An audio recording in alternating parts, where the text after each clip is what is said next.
अस्सलाम वालेकुम। Welcome to my channel voice over by Amna Shah. I hope कि आप खुश होंगे।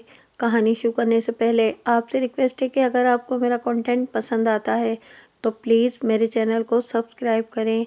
आइए मलिक सफदर आयत की एक और सनसनीखेज तफ्तीशी कहानी सुनते हैं। उन दिनों मेरी तैनाती लायलपुर के शहरी हदूद के एक थाने में थी। मुझे अच्छी तरह याद है, वो हफ्ते का दिन था। मैं मामूल के मुताबिक थाने में बैठा रोज़मर्रा के काम निपटा रहा था कि चंद अफराद किसी नौजवान के कत्ल की रिपोर्ट दर्ज कराने मेरे कमरे में आए। इनमें एक शख्स की उम्र 50 के लगभग थी। वो खासा खस्ता हाल और दरमांदा हालत में आ रहा था। इसके साथ 19-20 साल का एक नौजवान लड़का था। बाकी दो अफराद दरमियानी उम्र के थे। मेरे कमरे में दाखिल होते ही बूढ़े शख्स ने रोना शुरू कर दिया। थानेदार साहब, मेरे जवान बेटे को किसी ने कत्ल कर दिया। मेरी तो दुनिया ही उजड़ गई। वो मेरा दायां बाजू था, मेरे बुढ़ापे का सहारा था। मैं तो जीते जी मर गया। किसने कत्ल कर दिया है तुम्हारे बेटे को? मैंने मुतदिल लहजे में कहा और फिर कुर्सी की जानिब इशारा करते हुए कहा कि बैठ जाओ और तसल्ली से सारी बात सुनाओ। जनाब, उधर घर में मेरे भाई की लाश रखी है, बूढ़े के साथ आने वाले नौजवान ने कहा। आप हमारे साथ चलें और कानूनी कार्रवाई करें। मैंने कहा, हौसला रखो नौजवान। फिर बूढ़े को मुखातिब करते हुए पूछा, तुम्हारा घर किधर है? इधर घंटाघर के पास। मैंने एएसआई शाहबाज खान और 2 कांस्टेबलों को साथ लिया और इन चारों अफराद के साथ जाए वकुआ पर पहुंच गया। मकतूल का नाम तुफैल अहमद था और वो बूढ़े शख्स कबीर अली का बेटा था। तुफैल अहमद के छोटे भाई का नाम हबीब अहमद था और ये वही नौजवान था जो अपने बाप के साथ थाने में आया था। बाकी दोनों अफराद महल्लेदार थे जो अजराए हमदर्दी उसके साथ आए थे। तुफैल अहमद की लाश मकान की छत पर पड़ी थी। इसकी उम्र लगभग 25-26 साल के करीब थी। वो कसरती बदन का मालिक एक गबरू जवान था। कद भी माशाल्लाह ठीक ठाक था, 6 फीट से निकलता हुआ। इसके चेहरे पर घनी मूछें बड़ी भली लग रही थीं। इसने मौसम की मुनासबत से शलवार कमीज पहन रखी थी। इसके कदो खाल से अंदाजा होता था कि वो एक खूबरू जवान था, मगर इस वक्त इसकी सारी खूबसूरती और रानाई मौत की अंधेरी गोद में अपना हुस्न खो बैठी थी। मैंने वकुआ का बकौर जायजा लिया, फिर तुफैल अहमद की लाश को उलट पुलट कर देखा। इसकी मौत सर में लगने वाली शदीद चोट से वाक़ई हुई होगी, ये मेरा अंदाज़ा था, क्योंकि लाश के नज़दीक एक पुख्ता ईंट पड़ी हुई थी और तुफैल अहमद के सर पर गहरी चोट का निशान साफ नजर आ रहा था। सर के जख्म में से निकलने वाले खून ने मकतूल का पूरा चेहरा आलूदा कर दिया था और मकान की छत पर भी जा बजा खून के धब्बे नजर आ रहे थे। मैंने फौरी तौर पर मज़कूरा मकान की छत का और ईंट का मुआयना किया। वो आम साइज की एक पुख्ता ईंट थी। उसके पेट पर अंग्रेजी हरूफ आरसी वाज़े तौर पर नजर आ रहे थे। मुख्तलिफ ईंट साज इदारे भट्टा हाय खिश्त अपने इदारे के ट्रेडमार्क के तौर पर ऐसे हरूफ ईंटों को सांचे में ढालते वक्त बनवाते हैं। ईंट के सांचे में ऐसा इंतजाम मौजूद होता है। आरसी मार्क की इस ईंट के एक कोने पर खून का एक बड़ा धब्बा मौजूद था और कुछ इंसानी बाल भी चिपके हुए थे। अगर तुफैल अहमद को इसी ईंट की ज़रब से हलाक किया गया था तो इसके कोने पर चिपके हुए बाल यकीनन मकतूल तुफैल अहमद के सर के थे। एक ख़ास बात जो मैंने नोट की वो ये कि ईंट इस्तेमाल शुदा नहीं थी। इस पर रेत, सीमेंट या गारे का कोई निशान नहीं था। मैंने ये नुक्ता अपने जहन के एक गोशे में महफूज कर लिया। इसके बाद मैंने मकतूल की जामा तलाशी ली। उसकी सामने वाली जेब खाली थी, अलबत्ता साइड पॉकेट से चंद अशिया बरामद हुई। इनमें मकबूल फिल्मी गानों की एक किताब, एक अदद कंगा, इत्र की एक शीशी, एक रुमाल जिसके एक कोने में एक फूल कड़ा हुआ था और एक तावीज़ शामिल था। इसके अलावा एक तयशुदा पर्चा था जिस पर 2 नाम लिखे हुए थे, हसीना बेगम और जुलेखा बीबी। मैंने इस पर्चे को अपनी जेब में रख लिया। बाकी अशिया की फहरिस्त एएसआई ने तैयार कर दी थी। मैंने वो लिस्ट मकतूल के बूढ़े बाप कबीर अली के हवाले की और तमाम चीज़ें एक कांस्टेबल की तहवील में दे दी। इसके बाद मैंने जाए वकुआ का नक्शा तैयार किया और लाश को पोस्टमार्टम के लिए ज़िलाई अस्पताल भिजवा दिया। अब गवाहों के बयानात और इब्तिदाई रिपोर्ट और पूछगछ बाकी थी। दोनों कांस्टेबल तो लाश के साथ ही अस्पताल चले गए थे। मैं और एएसआई शहबाज खान कबीर अली की रहनुमाई में नीचे बैठक में आकर बैठ गए। इस वक्त बैठक में हमारे अलावा मकतूल का छोटा भाई हबीब अहमद और उसकी मां हाजरा बीबी भी मौजूद थे। मैंने कबीर अली को वहां रोककर बाकी अफराद को घर के अंदरूनी हिस्से में भेज दिया। एएसआई शहबाज खान भी बाहर चला गया। मैंने कबीर अली से सवाल किया, तुम्हें कब पता चला कि तुम्हारा बेटा कत्ल हो चुका है? वो अपने आंसू खुश्क करते हुए बोला, मैं तो इस वक्त सो रहा था। चीख पुकार की आवाज़ सुनकर ही मेरी आंख खुली थी। घर में एक कोहराम मचा हुआ था। मुझे जब बर्पा होने वाली कयामत का पता चला तो मेरे होश ही उड़ गए थे। हबीब अहमद ने मुझे संभाला न दिया होता तो मैं बेहोश ही हो जाता। अपनी बात ख़त्म करके वो फिर रोने लगा। मैंने पूछा, लाश को सबसे पहले किसने देखा था? सुरैया ने, उसने गुलगीर आवाज़ में जवाब दिया। मेरी बेटी सुरैया रफ़े हाजित के लिए सुबह छत पर गई तो भाई को खून में लथपथ देखकर उसकी चीख निकल गई थी। वाज़ेह रहे कि पंजाब में उस ज़माने में और आजकल भी छोटे महलों में अक्सर बाथरूम छत पर तामीर करवाते हैं। मैंने मकतूल के बाप से पूछा, तुफैल अहमद शादीशुदा था? उसने नफ़ी में जवाब दिया। मैंने इस्तफसार किया, वो क्या काम करता था? बर्तनों के कारखाने में काम करता था, कबीर अली ने जवाब दिया। इस कारखाने में पीतल और एल्युमिनियम के बर्तन तैयार किए जाते हैं और तुफैल अहमद वहाँ ढलाई का काम किया करता था। वो आमतौर पर कितने बजे घर आ जाता था? शाम से पहले ही वो घर पहुंच जाता था, कबीर अली ने बताया। कल भी वो हस्बे मामूल घर आया था। रात को अच्छा खासा सोया था। और कबीर अली की आंखों से आंसू जारी हो गए। मैंने पूछा कि उसकी किसी से दुश्मनी वगैरह तो नहीं थी? न दुश्मनी न दोस्ती, वो भीगे हुए लहजे में बोला। वो अपने काम से काम रखने वाला लड़का था जनाब। सुबह से शाम तक वो कारखाने में काम करता था। बाकी वक्त वो घर में अपने छोटे भाई बहनों के साथ गुजारता था। इसका तो बस एक ही शौक था, वर्जिश। अल्लाह जाने किसकी नज़र खा गई मेरे जवान बच्चे को। था भी तो वो बना बनाया शहजादा। वो एक सर आह भरकर खामोश हो गया तो मैंने पूछा, तुफैल अहमद कौन सी वर्जिश करता था? इसे तनसाजी का शौक, कबीर अली ने मेरे सवाल का जवाब देते हुए बताया। वो मुंह अधेरे उठकर बाकायदगी से तनसाजी के क्लब जाता था। वापस आकर वो गुस्ल करता और नाश्ता वगैरह करके कारखाने चला जाता था। मैंने कहा, कबीर अली, शेज़ोरी के जितने भी शोबे हैं, मसलन तनसाजी, पहलवानी, कबड्डी वगैरह, इनमें बहुत जल्द दुश्मनी पैदा हो जाती है। मेरा ये तजुर्बा है कि वहाँ अगर 4 बंदे सज्जन हों तो एक आध दुश्मन भी होता है। होता होगा जनाब, मगर मेरे बेटे का कोई दुश्मन नहीं था, कबीर अली ने आंसुओं में डूबी हुई आवाज़ में कहा। वो बड़ा बीबा बच्चा था, सब उससे मोहब्बत करते थे। वो भी बुजुर्गों का बहुत एहतराम करता था। मैंने कहा, कबीर अली, तुम्हारे बेटे को कत्ल किया गया है और ये काम किसी दोस्त का नहीं हो सकता। रब सोना बेहतर जानता है। वो आसमान की तरफ देखते हुए दिलगीर लहजे में बोला, मैं किसी पर शक करके गुनहगार नहीं होना चाहता। मकतूल की जामा तलाशी से जो चीज़ें बरामद हुई थीं वो मैंने कांस्टेबल के हवाले की थी, मगर लाश के साथ अस्पताल जाते हुए इस कांस्टेबल ने वो तमाम अशिया एएसआई शहबाज खान की तहवील में दे दी थीं। वो तयशुदा पर्चा जिस पर 2 औरतों के नाम लिखे हुए थे और जिसे मैंने अपनी जेब में रख लिया था, इसका इंदराज सामान की फहरिस्त में नहीं था। वो दोनों मेरे दिल में बुरी तरह खटक रहे थे।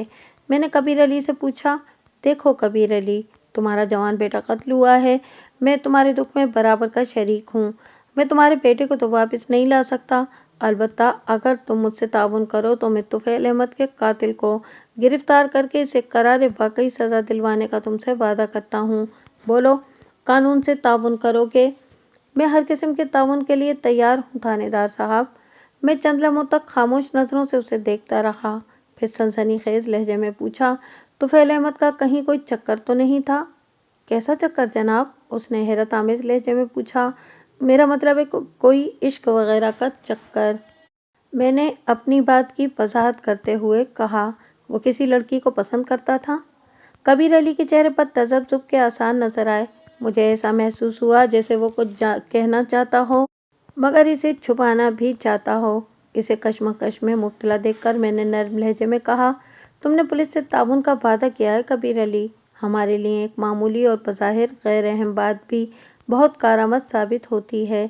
अगर अपने बेटे के कातिल को कैफर किरदार तक पहुंचाना चाहते हो तो मुझसे कुछ न छुपाओ। मैंने अब तक आपसे कोई भी बात नहीं छुपाई जनाब। उसके लहजे से बेबसी आया थी। हसीना बेगम कौन है? मैंने कबीर अली की आंखों में झांकते हुए सनसनीखेज अंदाज में सवाल किया। जी? उसने चौंक कर मुझे देखा। मैंने दूसरा वार किया। जुलेखा बीबी को जानते हो? हसीना बेगम, जुलेखा बीबी, उसने अटक अटक कर दोहराया।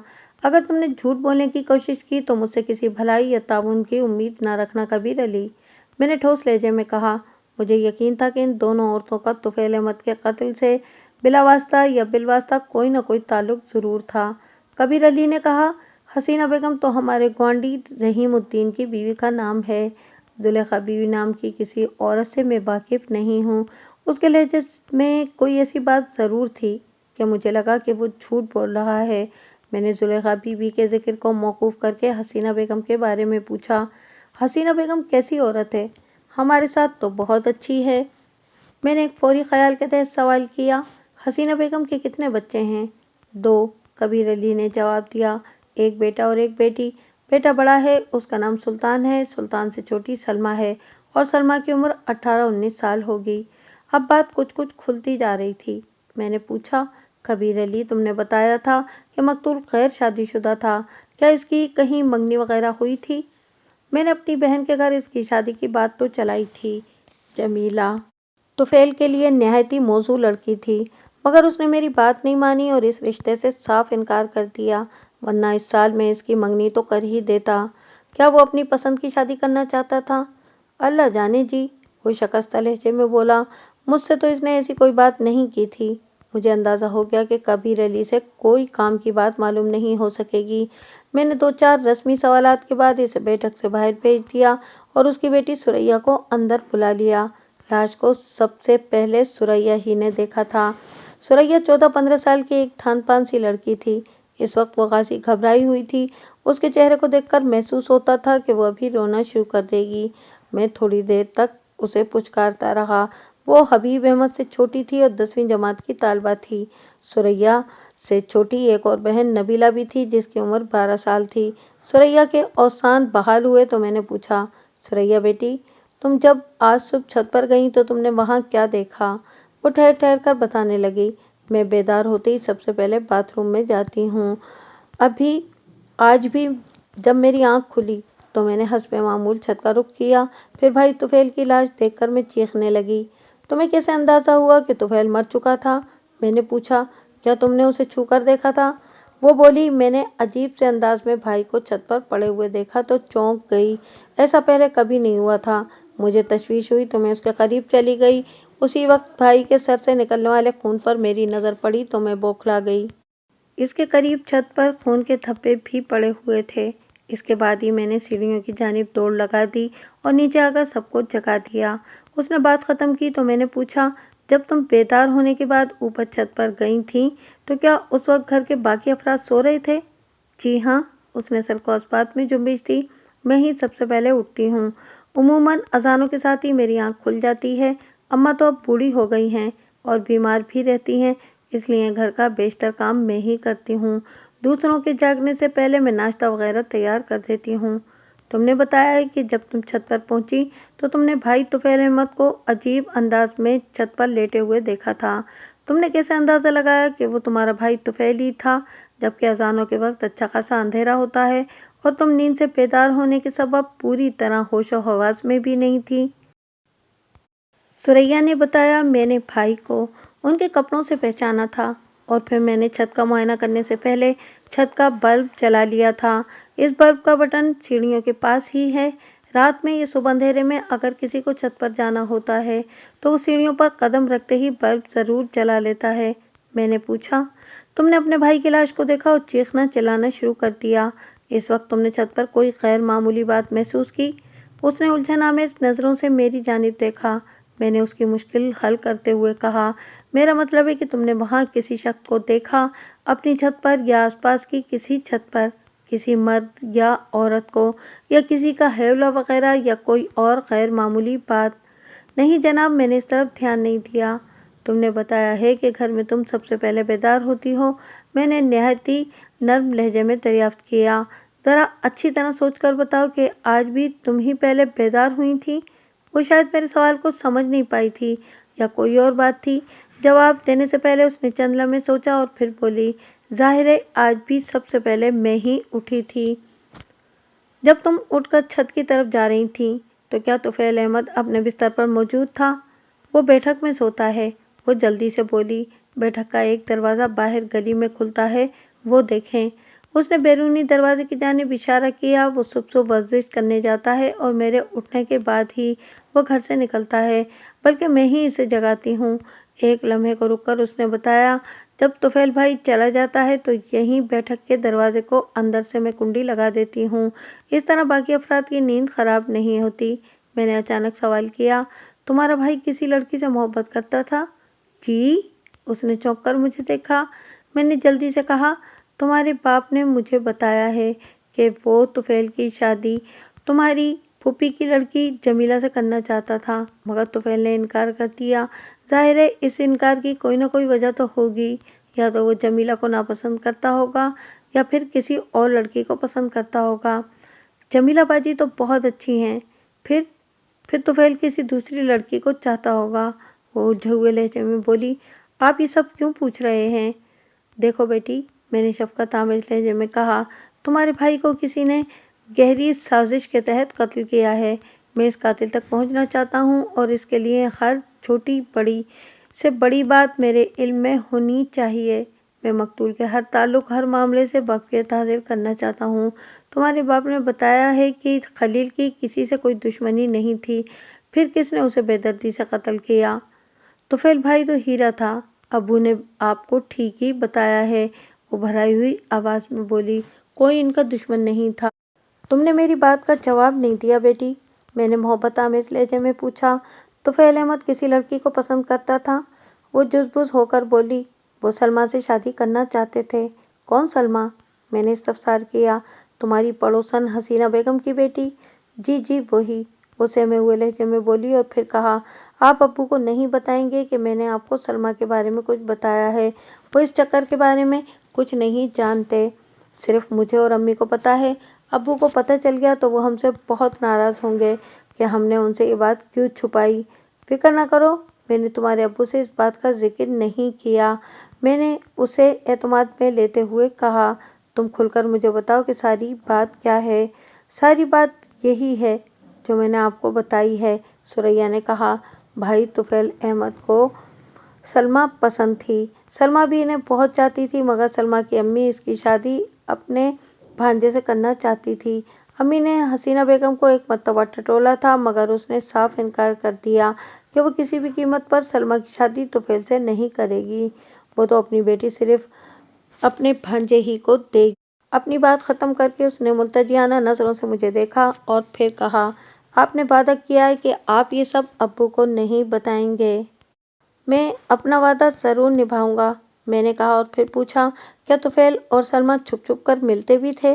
اس کے چہرے پر پہلے تو ایسے تاثرات نمودار ہوئے جیسے وہ میرے سوال کا جواب نفی میں دینا چاہتی ہو، پھر اس نے اپنا ارادہ بدل دیا اور بولی، ہاں کبھی کبھی وہ چھت پر مل لیتے تھے۔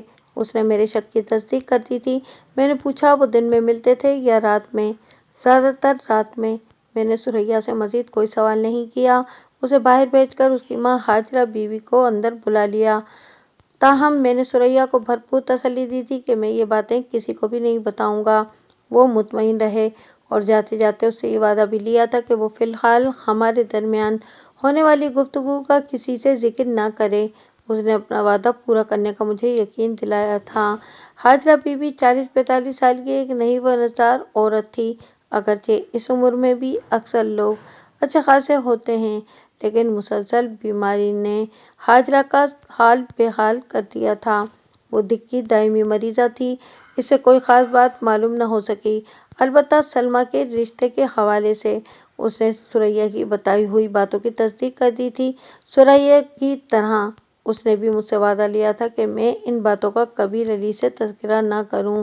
اس کے بقول کبیر علی بہت غصہ ور تھا اور ذرا ذرا سی بات پر ہنگامہ کھڑا کر دیتا تھا، حالانکہ میں نے کبیر علی کو اس سے مختلف پایا تھا۔ خیر، ظاہر ہے گھر والے اسے زیادہ بہتر جانتے تھے، میں تو صرف اتنا جانتا تھا کہ وہ ایک غریب آدمی تھا جو گھنٹہ گھر چوک میں سبزی اور پھل بیچتا تھا، اور یہ کہ اس کے جوان بھلے مانس بیٹے کو کسی نے قتل کر دیا تھا۔ वापस थाने जाने से पहले मैंने कोठे पर जाकर दोबारा चाय वकुआ का जायजा लिया। पूरी गली की छतें एक दूसरे से मिली हुई थीं। कुछ मकानों की छतें अलबत्ता ऊंची नीची जरूर थीं। मकतूल तुफैल अहमद के घर के दरवाजे का रुख शुमाल की जानिब था। इस पूरी गली के दरवाजे शुमाल की तरफ ही खुलते थे। इस गली की पुश्त पर जो मकानात बने हुए थे, इनके दरवाजे जुनूब में वाक़े गली में खुलते थे। दोनों गलियों के मकानात पीछे से एक दूसरे से मिले हुए थे। अक्सर मकानों की छत पर पर्दा लगा हुआ था। मकान की मुंडेर को ईंटों की चुनाई से कदे आदम ऊंचा कर दिया जाता है, ताकि एक छत से दूसरे छत पर नजर न पड़ सके। छत के किनारे पर बनी इस सिंगल ईंट की दीवार को मकान का पर्दा कहा जा सकता है। सलमा का घर तुफैल के घर से मशरिक में वाक़ था। तुफैल की लाश छत के जिस कोने से मिली थी, वहां पर पर्दे की मशरकी और जुनूबी दीवारें आपस में मिलती थीं। यही वो कोना होगा जहां ये दोनों मोहब्बत के मतवाले अपनी अपनी छत पे खड़े होकर दरमियानी दीवार के इधर उधर मिला करते थे। ये तो मुमकिन था कि तुफैल वो दीवार फांद कर कभी सलमा की छत पर भी चला जाता होगा, लेकिन इस बात के इम्कानात न होने के बराबर थे कि सलमा इस दीवार के इस तरफ आती होगी। वैसे इश्क की आग में ये कोई ऐसा नामुमकिन भी नहीं था। क्या सलमा तुफैल की कातिला हो सकती है? मेरे जहन में एक फौरी ख्याल ने सर उभारा, मगर दूसरे ही लम्हे मैंने इस ख्याल की तरदीद कर दी। इसके साथ ही एक दूसरा ख्याल बेदार हुआ, फिर तुफैल का कातिल कौन है? इस सिलसिले में मुख्तलिफ इम्कानात मेरे जहन में रोशन हो गए। मुमकिन है कि सलमा का भाई सुल्तान अपनी बहन से तुफैल के ताल्लुकात से आगाह हो गया होगा। उसने खोज लगा लिया होगा कि वो दोनों रातों में छुप छुप कर छत पर मिलते हैं। फिर मौका निकालकर उसने तुफैल को ठिकाने लगा दिया हो। इस काम के लिए इसे दूसरी छत पर आने की भी जरूरत नहीं पड़ी होगी। मुमकिन है तुफैल ने बेध्यानी में खड़ा हुआ हो और दीवार की आड़ में छुपे हुए सुल्तान को इस पर पार करने का मौका मिल गया हो, और मैं अपने जहन में इम्कानात के घोड़े दौड़ा रहा था। इस किस्म के कत्ल की वारदातों में मुद्दई जब किसी पर अपने शक का इजहार ना करे तो हमें इसी तरह तफ्तीश की गाड़ी को आगे बढ़ाना पड़ता है। एक इम्कान ये भी था कि पिछवाड़े के मकान से मकतूल पर हमला किया गया होगा। बहरहाल मैंने सबसे पूछगछ का फैसला किया और छत से नीचे उतर आया। नीचे एएसआई शहबाज खान मेरा मुंतजिर था। ज़ाब्ते की ज़रूरी कार्रवाई निपटाने के बाद हम कबीर अली के घर से बाहर निकल आए। मैंने शहबाज खान से कहा, ज़रा मकतूल के पड़ोसियों को भी चेक कर लें। जी ज़रूर मलिक साहब, शहबाज खान ने कहा और एक दरवाजे पर दस्तक दी। ये तुफैल के घर से मगरबी सिमत वाला मकान था। पता चला कि वहाँ एक बेऔलाद जोड़ा रह रहा था, निज़ामुद्दीन और हलीमा बीबी। बुढ़ापे की हुदूद में दाखिल हो चुके थे। वो इंतहाई बेज़रर और मासूम लोग थे। मेरे कहने पर एएसआई ने रहीमुद्दीन के दरवाजे की कुंडी खड़का दी। रहीमुद्दीन के बारे में मुझे मालूम हुआ था कि उर्दू बाजार में उसकी किताबों कापियों की दुकान थी। रहीमुद्दीन का घर मेरी तफ्तीश का खुसूसी टारगेट था। इसकी कई वजूहात थीं। सरे फहरिस्त तो बात यह थी कि मकतूल तुफैल अहमद का रहीमुद्दीन की बेटी सलमा से इश्किया चक्कर चल रहा था। फिर मकतूल की जेब से जो पर्चा बरामद हुआ था, इसमें रहीमुद्दीन की बीवी हसीना बेगम का नाम लिखा हुआ था। कुछ दीगर बातें भी थीं जो मुनासिब मौके पर बताई जाएंगी। दस्तक के जवाब में दरवाज़ा ज़रा सा खुला। इस अधखुले दरवाजे से किसी औरत ने झांका और फिर धीमी आवाज़ में पूछा, कौन है? मेरा नाम मलिक सफदर हयात है, मैंने भारी आवाज़ में कहा। मैं थानेदार हूँ और तुफैल अहमद के कत्ल की तफ्तीश कर रहा हूँ। ज़रा रहीमुद्दीन को बाहर भेजें। वो औरत, जो यकीनन हसीना बेगम ही होगी, अपने दरवाजे पर पुलिस को देखकर ज़रा भी न घबराई। तेज लहजे में बोली, तुफैल के कत्ल से हमारा क्या ताल्लुक? और रहीम घर में नहीं है, वो दुकान पर चला गया है। इतना कहकर उसने दरवाज़ा बंद करना चाहा तो मैंने फौरन दरवाजे के पट में अपना पाँव रख दिया। फिर इसके मिजाज के मुताबिक सख्त लहजे में कहा, बीबी, अगर रहीम घर में नहीं है तो अपने लड़के सुल्तान को बाहर भेजो। सुल्तान लाहौर गया है। वो लाहौर कब गया है? मैंने वहीं खड़े खड़े पूछा। उसने तल्ख लहजे में जवाब दिया, आज सुबह गया है। उसके जवाब से मुझे एक झटका सा लगा था। मेरे जहन में मुख्तलिफ ख्यालात चकरा रहे थे। मैंने खालिस थानेदाराना लहजे में कहा, सलमा तो घर में ही होगी, मैं ज़रा इससे बात करना चाहता हूँ। खुदा का गज़ब है, खामखा शरीफ लोगों को क्यों परेशान करते हैं आप? हसीना बेगम ने तड़क कर कहा, घर में कोई मर्द नहीं है, आपको जो कुछ पूछना है रहीम से जाकर पूछें। और हाँ, इस सिलसिले में मेरी बेटी का नाम लेने की ज़रूरत नहीं है। उसका अंदाज तहकमाना और बदमिजाज जाना था। मैंने सख्त लहजे में कहा, रहीम से तो हम दुकान पर भी मिल लेंगे, मगर इस केस में तुमसे भी पूछगछ करना है। तुम्हारा बेटा सुल्तान और बेटी सलमा भी तफ्तीश के रगड़े में आएंगे। एक लम्हे को रुककर मैंने इजाफा किया, इतनी आसानी से जान नहीं छूटेगी बीबी। मैं बातों में दरवाजे की तरफ से गाफिल हो गया था। उसने इस मौके से फ़ायदा उठाया और खटाक से दरवाज़ा बंद कर दिया।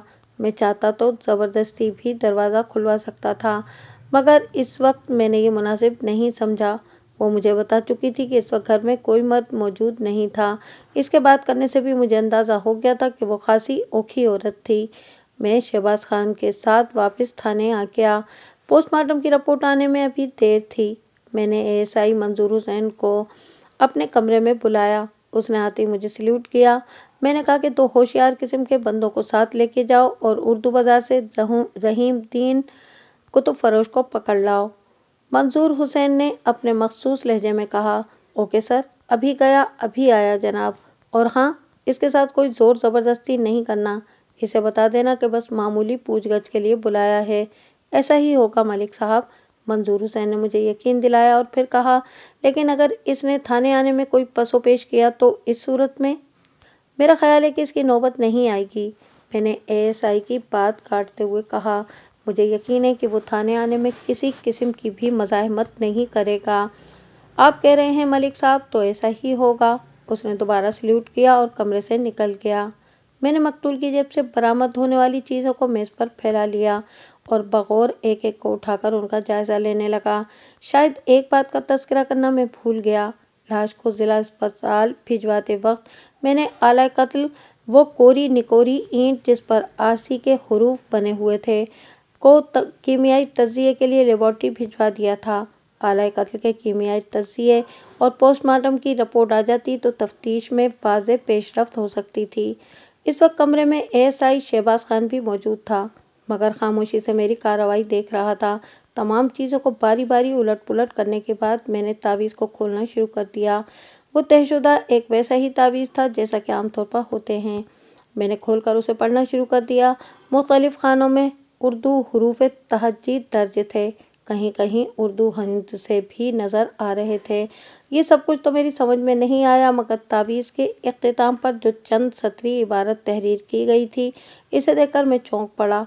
अगरचे वो तहरीर खूब घसीट कर लिखी गई थी, मगर फिर भी मैंने हसीना बेगम और जुलेखा बीबी के नाम पढ़ ही लिए। इसके बाद मेरा हैरत ज़दा हो जाना लाजमी बात थी। मेरे चेहरे के तासुरात को देखते हुए शहबाज खान ने कहा, लगता है मलिक साहब कोई ख़ास पॉइंट आपके हाथ लग गया है। मैंने शहबाज खान को इस पर्चे के बारे में बता दिया था जिस पर हसीना बेगम और जुलेखा बीबी के नाम दर्ज थे। मैंने कहा, शहबाज खान, पॉइंट तो 2 अदद हाथ लगे हैं, मगर अपनी जगह ये दोनों नामुकम्मल हैं। मेरा ख्याल है कि इन दोनों पॉइंट के मिलने से जो तीसरा पॉइंट सामने आएगा वो हमारे लिए बहुत मुफीद साबित हो सकता है। शहबाज खान आगे झुककर मेरे हाथ में पकड़े हुए तावीज़ को पढ़ने की कोशिश कर रहा था। मैंने वो तावीज़ इसकी तरफ बढ़ा दिया। हसीना बेगम और जुलेखा बीवी के अल्फाज उसने भी पढ़ लिए थे। थोड़ी देर तक वो कुछ सोचता रहा, फिर सवालिया नज़रों से मेरी तरफ देखने लगा। मैंने कहा कि कोई आइडिया जहन में आ रहा है शहबाज खान? मेरा ख्याल है कि आप भी इसी अंदाज में सोच रहे होंगे। मेरी बात का जवाब देने के बजाय उसने ख्याल आराई की। किस अंदाज में? मैंने पूछा। वो बोला कि ये तावीज़ हसीना बेगम या जुलेखा बीबी या फिर दोनों के लिए तैयार किया गया है, और तैयार करवाने वाला या तो मकतूल तुफैल अहमद था जो ये तावीज़ सलमा को देना चाहता था, या ये तावीज़ सलमा ने तैयार करवाया था और तुफैल अहमद को दिया था। मैंने शहबाज खान की बात मुकम्मल करते हुए कहा, बिल्कुल दुरुस्त। वो पुरजोश अंदाज में बोला, और अगर ये तावीज़ तुफैल अहमद ने बनवाया था तो इसका मतलब ये है कि गुज़िश्ता रात इनकी मुलाकात नहीं हो सकी थी, वरना मकतूल ये तावीज़ सलमा के हवाले कर देता और उसकी जेब से बरामद न होता। उसकी बात ख़त्म होते ही मैंने कहा, दूसरी सूरत में अगर ये तावीज़ सलमा ने किसी से तैयार करवाया था और वह इसे तुफैल अहमद को देना चाहती थी, तो इसका ये मतलब होगा कि वो रात को छत पर आई थी और इन दोनों ने मुलाकात भी की थी, वरना ये तावीज़ मकतूल की जेब से ना निकलता और फिर तुफैल अहमद को कत्ल कर दिया गया। शहबाज खान ने ड्रामाई अंदाज में कहा। इस तरह सलमा की ज़ात शक की चादर में लिपटे हुए नजर आती है। मैंने कहा, अगर सलमा बज़ाते खुद कातिल नहीं है तो यकीनन वो कातिल से वाकिफ है या कम से कम उस तक हमारी रहनुमाई कर सकती है, और ये भी मुमकिन है कि हमारे सारे अंदाजे ही गलत हों। शहबाज खान ने मुतव्विराना लहजे में कहा, तावीज़ की हकीकत वो ना हो जो हम कयास कर रहे हैं। सब कुछ मुमकिन है शहबाज खान, मैंने कहा। तफ्तीश की गाड़ी शक के पेट्रोल से चलती है। मेरा तजुर्बा भी यही है मलिक साहब।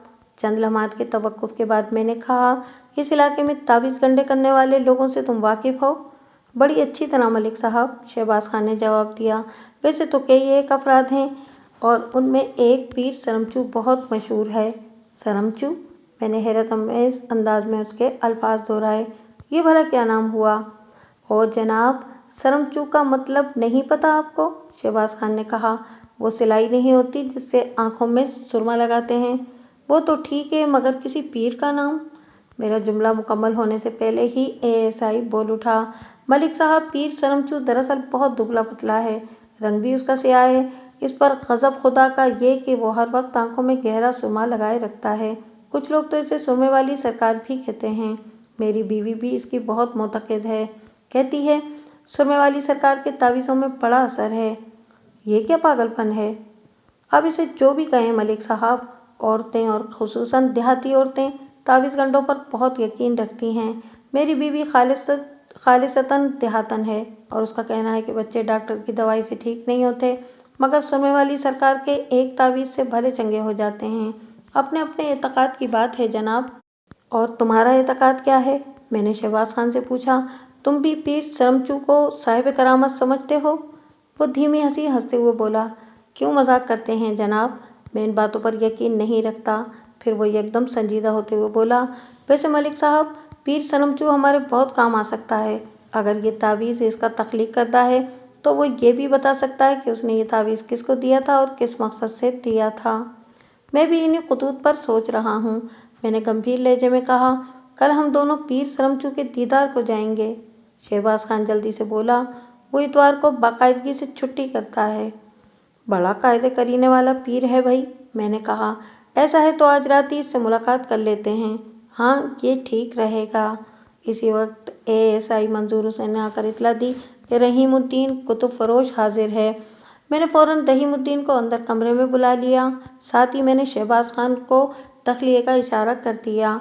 मैं तन्हाई में रहीमुद्दीन से कुछ ज़ाती नौइयत के सवालात भी करना चाहता था। मुमकिन था शहबाज खान की मौजूदगी में वो खुलकर बात ना कर सकता। हाँ भाई रहीम दीना, वो बैठ चुका तो मैंने कहा, तुमने आज भी दुकान खोल ली? तुम्हारे पड़ोस में एक बंदा कत्ल हो गया है, तुम्हारे दिल में खुदा का ज़रा सा भी खौफ नहीं है? ये बात नहीं है थानेदार साहब, वो आजिज़ी से बोला। मुझे बहुत बाद में पता चला था इस वारदात का।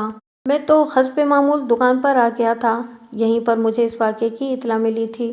और तुम अभी तक दुकान खोले बैठे हो? वो लजाजत से बोला, क्या करें सरकार, रोज़ी का मामला है। आजकल वैसे भी बच्चों के पर्चे हो रहे हैं, दुकान पर काम बढ़ गया है। सुल्तान भी आज सुबह लाहौर चला गया है, वरना वो दुकान के काम में मेरा हाथ बटाता था।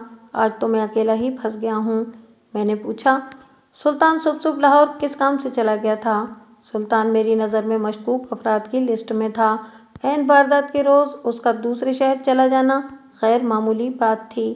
रहीम दी ने मेरे सवाल का जवाब देते हुए बताया, थानेदार साहब, उसने मुझे बताया तो नहीं था कि वो क्यों लाहौर जाना चाहता था। बस माँ बेटे में कोई खुसर पुसर हुई थी कल रात। आज सुबह जब मैं बेदार हुआ तो वो लाहौर रवाना हो चुका था। मैंने पूछा कि लाहौर में वो किस जगह गया होगा?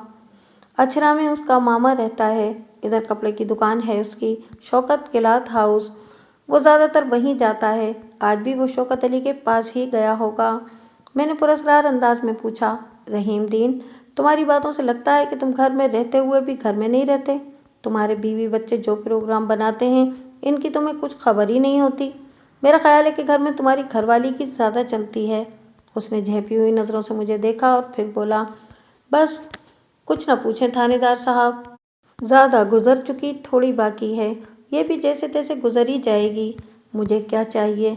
2 वक्त का खाना, वो तो बहरहाल मुझे मिल ही जाता है। खामखा क्या फ़ायदा घर में फसाद डालने का। उसके लहजे से मुझे अंदाज़ा हुआ कि वो अपनी बीवी और बच्चों से खासा शाकी था और तोअन करहन उनके साथ निभा कर रहा था।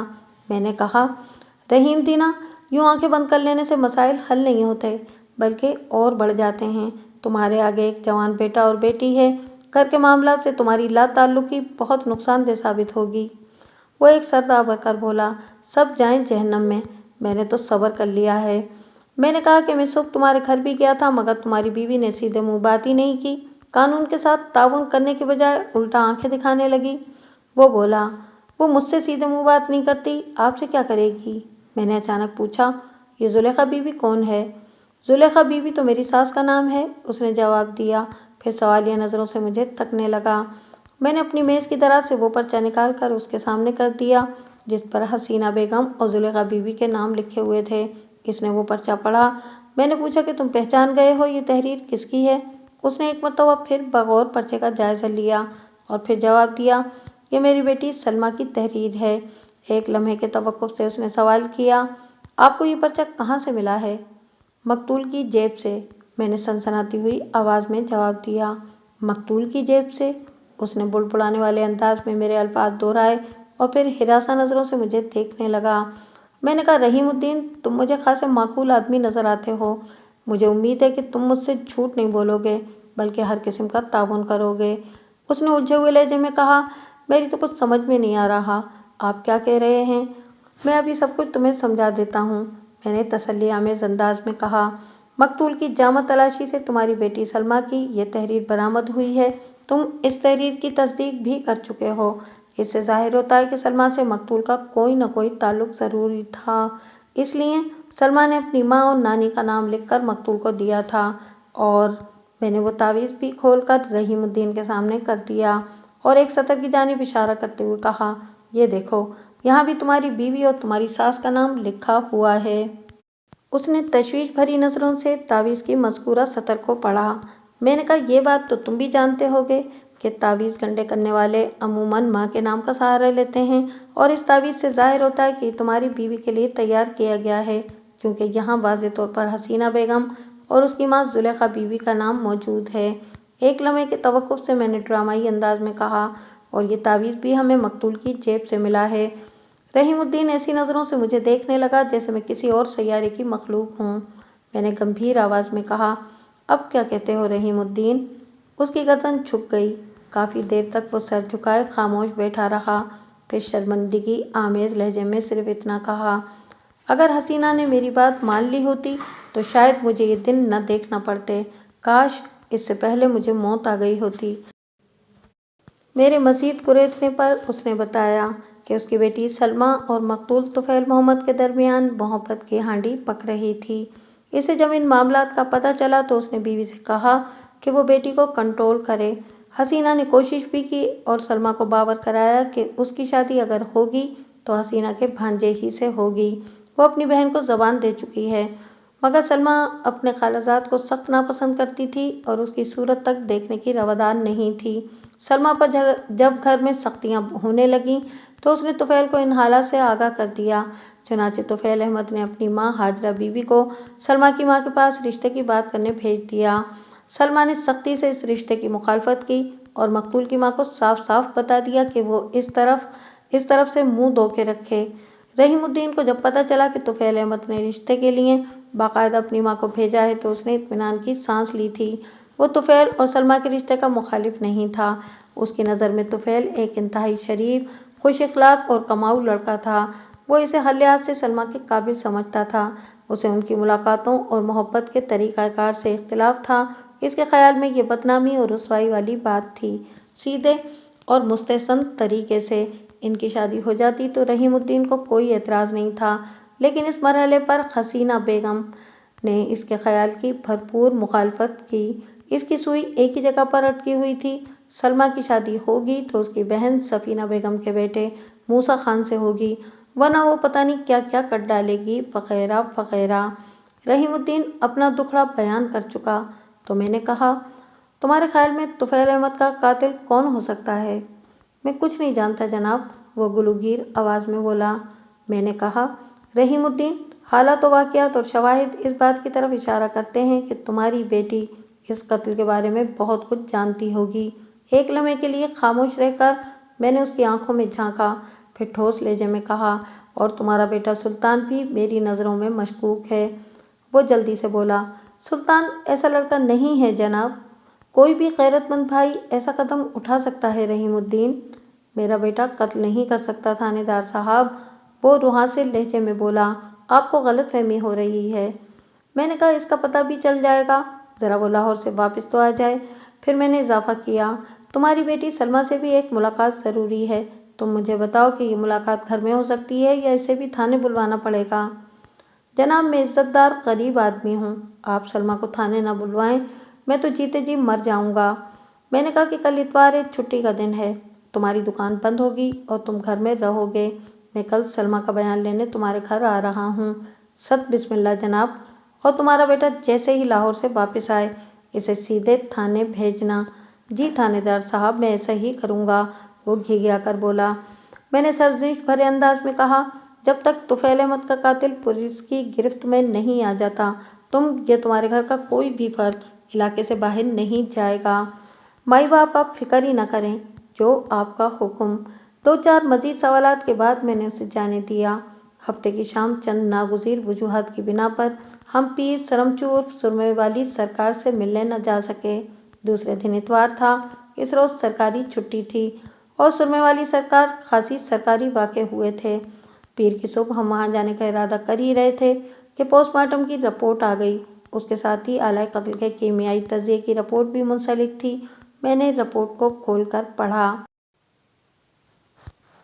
پوسٹ مارٹم کی رپورٹ کے مطابق مقتول طفیل احمد کی موت سر میں لگنے والی شدید چوٹ کے باعث واقع ہوئی تھی۔ رپورٹ میں اس کی موت کا تعین ہفتہ 8 تاریخ صبح 3 اور 4 بجے کے درمیان کیا گیا تھا، یعنی اذان فجر سے کچھ دیر پہلے۔ اس کا مطلب تھا کہ جب مقتول کی بہن ثریا اپنے معمول کے مطابق چھت پر پہنچی تو طفیل احمد کو قتل ہوئے زیادہ دیر نہیں ہوئی تھی۔ کیمیائی تجزیے کی رپورٹ سے یہ بات ثابت ہو گئی تھی کہ اینٹ کے کونے پر پایا جانے والا خون مقتول طفیل احمد کا ہی تھا، اور جو بال اینٹ پر چپک گئے تھے وہ بھی مقتول کے سر کے بال تھے، یعنی طفیل احمد کو اسی اینٹ سے شدید ضرب لگا کر ہلاک کیا گیا تھا۔ قاتل جو کوئی بھی تھا وہ اس بات سے واقف تھا کہ سلمیٰ اور طفیل چھپ چھپ کر چھت پر ملتے تھے۔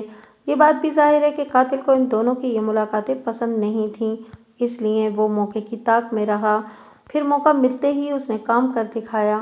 میرا شک بار بار سلمیٰ کے بھائی سلطان کی طرف جا رہا تھا۔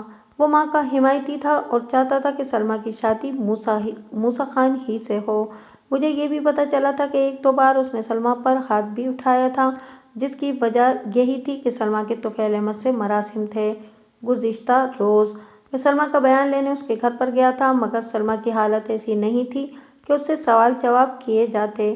محبوب کی موت نے اسے گہرا صدمہ پہنچایا تھا، وہ بار بار بے ہوش ہو جاتی تھی۔ ایک بات میں آپ کو بتانا بھول گیا کہ سلمیٰ کا بھائی سلطان ابھی تک لاہور سے واپس نہیں آیا تھا۔ مقتول طفیل احمد کی پوسٹ مارٹم شدہ لاش اس کے برسا تھانے سے لے گئے تو میں نے ASI شہباز خان کو اپنے کمرے میں بلا لیا۔ شہباز خان، تمہاری سرمے والی سرکار سے بعد میں مل لیں گے، میں نے کہا، ذرا آلۂ قتل کا مسئلہ حل ہو جائے۔ اس کا کیا کرنا ہے جناب؟ میں نے کوری اینٹ کو گھورتے ہوئے زیر لب کہا۔ یہ ہمیں قاتل تک پہنچائے گی۔ شہباز خان نے پوچھا کہ وہ کس طرح ملک صاحب؟ یہ دیکھ رہے ہو؟ میں نے اینٹ کے پیٹ میں لکھے ہوئے RC کے الفاظ کی جانب اشارہ کیا۔ اس سے پتہ چل جائے گا کہ یہ اینٹ کس بھٹے کی تیار کردہ ہے۔ پھر پہلے تم ہوشیار قسم کے چند کانسٹیبلوں کو پورے علاقے کے بھٹوں کے نام معلوم کرنے بھیج دو، میں نے کہا، اور انہیں تاکید کر دو کہ ہر بھٹے سے ایک ایک اینٹ بطور نمونہ لے کر آئیں، اس طرح ہمارا بہت سا وقت بچ جائے گا۔ میں سمجھ گیا ملک صاحب، اس طرح پتہ چل جائے گا کہ یہ اینٹ جس سے طفیل کو قتل کیا گیا کس بھٹے کی بنی ہوئی ہے۔ تم ٹھیک کہتے ہو، میں نے اسے اپنے منصوبے کی مزید تفصیلات بتاتے ہوئے کہا۔ یہ اینٹ آلۂ قتل کے طور پر استعمال ہونے والی اینٹ غیر استعمال شدہ ہے۔ اس کا مطلب یہ ہوا کہ یہ جہاں سے بھی حاصل کی گئی ہے وہاں تعمیرات کا کام ابھی شروع نہیں ہوا بلکہ جاری ہے۔ اس اینٹ پر پائی جانے والی اینٹوں کی مخصوص دھول سے ثابت ہوتا ہے کہ پانی، ریت، سیمنٹ یا گارے نے اسے چھوا بھی نہیں اور اسے بھٹے سے نکلے زیادہ عرصہ بھی نہیں ہوا۔ मेरी तजुर्बेकार निगाहें ये कह रही थीं कि इस ईंट की उम्र 1.5-2 माह से ज़्यादा नहीं होगी। ज़बरदस्त, शहबाज खान ने पुरजोश लहजे में कहा। मलिक साहब, आपका जहन बहुत दूर तक सोचता है। वो कुर्सी से उठकर खड़ा हो गया। मैं अभी आया, इसने कहा और कमरे से बाहर निकल गया। मैं समझ गया कि वो मतलूबा भट्टे का सुराग लगाने के लिए ज़रूरी इंतजामात करने गया है। अगर इस ईंट के मालिक का पता चल जाता तो कातिल तक रसाई आसान हो जाती। अचानक एक ख्याल बिजली के कौंधे के मानिंद मेरे जहन में चमका और मैं खुद ही शहबाज खान को तलाश करने कमरे से निकल खड़ा हुआ। मैं चाहता तो एक कांस्टेबल को भेजकर शहबाज खान को कमरे में ही बुला लेता, मगर वो ख्याल इतना फौरी और बरवक्त था कि मैं कुछ और सोच ही न सका। शहबाज खान हेड मोरेड के कमरे में दिखाई दे गया। वो चंद हट्टे कट्टे सिपाहियों से राजदाराना अंदाज में खुसर पुसर कर रहा था। मुझ पर नजर पड़ी तो सीधा मेरे पास चला आया। मैंने छूटते ही कहा, मैंने तुम्हें जिस मिशन की जिम्मेदारी सौंपी है, इससे पहले एक और काम करना भी जरूरी है। जी दसो मलिक साहब। तुम ऐसा करो कि 2 सिपाहियों की ड्यूटी लगा दो कि वो मकतूल तुफैल अहमद के महल्ले का दौरा करें और जिस घर के सामने भी नई ईंटें रखी नजर आएं वहां से एक एक ईंट उठा लाएं। ये हम निहायत होशियारी और चालाकी से काम करना होगा। और हाँ, सिपाहियों को ताकीद कर देना कि सादा लिबास में ये कार्रवाई होना चाहिए। इस काम के लिए तुम ऐसे सिपाहियों का इंतखाब करो जिनकी याददाश्त बहुत अच्छी हो, ताकि वो ये याद रख सकें कि कौन सी ईंट किस घर के सामने से उठाई थी। ओके सर, शहबाज खान ने सल्यूट मारते हुए कहा। मैंने कहा, मैं अभी रहीमुद्दीन के घर जा रहा हूँ। मकतूल के महबूब का बयान बहुत ज़रूरी है। ज़रा देखूँ तो सही इसके हवास बहाल हुए हैं कि नहीं। मैं शाम से पहले आपको हौसला अफजा रिपोर्ट दूंगा, शहबाज खान ने पुरयकीन लहजे में कहा।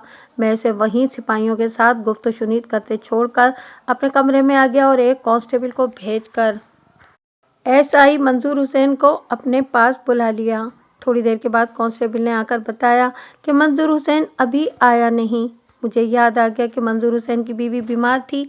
इसने गुज़िश्ता रात मुझे बताया था कि वो देर से आएगा। बीवी को अस्पताल में दिखाने के बाद उसे थाने आना था। इस वक्त 11:30 बज चुके थे। मैंने हवलदार फतेह मोहम्मद को साथ लिया और रहीमुद्दीन के घर पहुंच गया। सलमा की हालत पहले की निस्बत बेहतर थी। रहीमुद्दीन ने हमें बैठक में बिठाया, फिर खातिरदारी का इरादा जाहिर किया, लेकिन मैंने इसे ऐसे किसी भी इंतजाम से मना कर दिया और तेज लहजे में कहा, सुल्तान को तुमने अभी तक थाने नहीं भेजा। वह है किधर? नजर नहीं आ रहा। वो तो अभी तक लाहौर से आया ही नहीं, रहीमुद्दीन ने बताया। मैंने सवाल किया, वो कब आएगा भाई? तुमने अपनी घरवाली से दरियाफ्त किया था? हाँ, मैंने पूछा था, रहीमुद्दीन ने बताया। वो कहती है कि आज किसी भी वक्त आ जाएगा। चलो जब तक सलमा का बयान ले लेते हैं। रहीमुद्दीन 1 मिनट बस कहकर घर के अंदरूनी हिस्से में चला गया और फिर वापस आकर बोला, आ जाएं थानेदार साहब, मैंने पर्दे का इंतजाम कर दिया है। हवलदार फतेह मोहम्मद को बैठक में छोड़कर रहीमुद्दीन के साथ सलमा के पास पहुंच गया। मुझे सलमा को देखकर हैरत का एक झटका लगा। तुफैल अहमद की मौत ने इस पर बड़े गहरे असरात मुरतब किए थे। यूं लगता था जैसे किसी ने उसके वजूद से जिंदगी निचोड़ ली हो। वो चेहरे से बरसों की बीमार लग रही थी। उसकी उम्र 18-19 साल होगी। मुझे पता चला था कि उसने मैट्रिक तक तालीम हासिल की थी और फिर पढ़ना छोड़ दिया था। बज़ाहिर सलमा और तुफैल अहमद के दरमियान एक पड़ोसी से ज़्यादा कोई ताल्लुक या रिश्ता नहीं था, मगर उसकी कैफियत से अंदाज़ा होता था कि इन दोनों के बीच गहरा कल्बी ताल्लुक मौजूद था। उसके चेहरे पर तारीख हुस्न व मलाल के तासुरात से ज़ाहिर होता था कि जैसे उसकी अजीज़ तरीन हस्ती को कत्ल कर दिया गया हो। मैंने रहीमुद्दीन को थोड़ी देर के लिए कमरे से बाहर भेज दिया। अब मेरे और सलमा के सिवा कमरे में और कोई नहीं था। मैंने पहले तो इस सानिया पर सलमा की अश्कशोई की, फिर निहायत ही नर्म लहजे में दरियाफ्त किया, क्या तुम चाहती हो कि तुफैल अहमद के कातिल को करारे वाकई सज़ा मिले? उसने भीगी आंखों से मुझे देखा। उसकी आंखों में झील की सी गहराई थी। भराई हुई आवाज़ में गोया हुई, अब क्या फ़ायदा? जो होना था हो चुका। मेरी किस्मत ही ख़राब है। अब तो अम्मा अपनी मर्जी करके ही रहेगी। इसका मतलब है कि तुम कानून से ताउन करने को तैयार नहीं हो? उसने जवाब देने की बजाय उल्टा सवाल कर डाला। आप मुझसे किस किस्म का ताउन चाहते हैं? मेरे थाने की हदूद में कत्ल की वारदात हुई है, मैंने ठहरे हुए लहजे में कहा। ये काबिल दखल अंदाजी ये पुलिस मामला है। मैं कानून की बालादस्ती कायम रखने के लिए इस थाने में मुतय्यन किया गया हूँ। तुफैल अहमद के कातिल को ढूंढना और उसे कैफ़र किरदार तक पहुँचाना मुझ पर फ़र्ज है। कातिल तक रसाई में मुझे तुम्हारा ताउन दरकार है। उसकी कमल कटोरा आंखों की गहराई में इजाफा हो गया। थर्राए हुए लहजे में बोली, मैं एक कातिल तक आपकी रहनुमाई कैसे कर सकती हूँ? मैंने उसे मकतूल तुफैल अहमद की जेब से बरामद होने वाला ताबीज़ और इस पर्चे के बारे में तफसीलन बता दिया, जिस पर हसीना बेगम और जुलेखा बीवी के नाम लिखे हुए थे। वह हैरत आमेज नज़रों से मुझे देखती रही। अपनी बात के इख्तिताम पर मैंने इस्तफसार किया, इस बारे में तुम क्या कहती हो? मैं भला क्या कह? मैंने फौरन उसे टोक दिया। तुम्हारा बाप रहीमुद्दीन तुम्हारी तहरीर को पहचान चुका है। उसने तस्दीक की है कि पर्चे पर दोनों नाम तुम्हारे हाथ के लिखे हुए हैं। लिहाजा अगर तुमने झूठ का सहारा लिया तो खुद को किसी बहुत बड़ी मुसीबत में गिरफ्तार कर लोगी। वो बेचैनी से अपने दुपट्टे को उंगली पर लपेटने लगी। मैंने महसूस किया कि वो अंदर से बेइंतहा मुस्तरब हो चुकी थी। वो किसी तज़ब्ज़ुब में मुब्तला थी। जब खासी देर तक उसने मेरे सवाल का जवाब नहीं दिया तो मैंने पूछा, बोलो, क्या इरादा है? सच बोलोगी या झूठ? वो फिर भी खामोश रही। तो मैंने सख्त लहजे में कहा, सलमा बीवी, कत्ल की पर्दापोशी कत्ल से ज़्यादा संगीन जुर्म है। मुझे शुबा है कि तुम बुरी तरह फंसने वाली हो और तुम्हारा भाई भी नहीं बच सकेगा। एक मर्तबा तुम्हारा खानदान पुलिस के रकड़े में आ गया तो जान छुड़ाना मुश्किल हो जाएगी। कातिल का नाम बताती हो या सबको गिरफ्तार करके थाने ले जाऊं? वो भराई हुई आवाज में बोली, अल्लाह पाक की कसम, मैं नहीं जानती कि तुफैल को किसने कत्ल किया है। उसके लहजे में कोई ऐसी बात जरूर थी कि मुझे यकीन हो गया कि वो सच बोल रही थी। मैंने कतरे नर्म लहजे में दरियाफ्त किया, चलो ठीक है, मैं मान लेता हूँ कि जब तुम कुछ नहीं जानती हो। अब तुम मुझे ये बताओ कि तुमने तुफैल अहमद को अपनी माँ और नानी का नाम लिखकर क्यों दिया था और इस तावीज़ का क्या मकसद था? इस पर भी तुम्हारी माँ और नानी दोनों के नाम लिखे हुए हैं। इसे जब बचाव की कोई सूरत नजर न आई तो अचानक फट पड़ी, सब अम्मी की वजह से हुआ है। वो रो देने वाले लहजे में बोली, अब्बू तुफैल से मेरी शादी के लिए नीम रजामंद हो चुके थे। अम्मी ने उनकी एक न चलने दी। मैंने घरेलू सूरत हाल का तुफैल से जिक्र किया तो उसने मुझे एक नई राह सुझाई। वो रुककर आंसू साफ करने लगी। मैंने पूछा कि कौन सी नई राह? सलमा ने बताया तो पहले मुझे मशवरा दिया कि अम्मी की राय अपने हक में हमवार करने के लिए पीर साहब से कोई तावीज़ लेना चाहिए। फिर उसने पीर साहब से इस सिलसिले में बात भी की। पीर साहब ने मेरी अम्मी और नानी का नाम मंगवाया। वो मैंने एक पर्चे पर लिखकर उसे दे दिया। उसने मुझे यकीन दिलाया कि वो पीर साहब से मुझे ऐसा तावीज़ ला कर देगा कि अम्मी का इरादा बदल जाएगा। मुझे वो तावीज़ अम्मी के पलंग के पाए के नीचे दबाना होगा।